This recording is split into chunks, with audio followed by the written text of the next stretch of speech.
Mä oon Kati Valjus, vuokranantaja ja tee se itse remontoija. Me remontoidaan mun miehen kanssa tämmöisiä 50-luvun pikkukoteja ja nämä jää meille sitten vuokralle.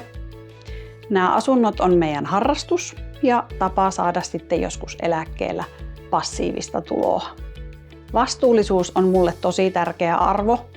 Mä pyrin näissä meidän remonteissa aina mahdollisuuksien mukaan kunnostamaan vanhaa ja käyttämään kierrätettyjä materiaaleja.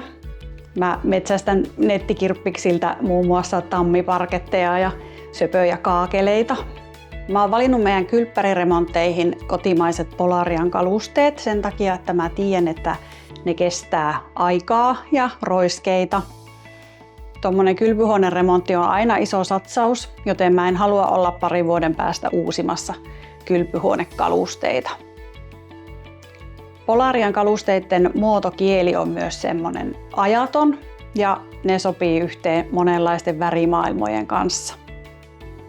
Mulle on vuokranantajana tärkeää, että meidän asuntojen ratkaisut on kestäviä, paitsi ympäristön, niin myös sen ihan arkipäiväisen käytön näkökulmasta.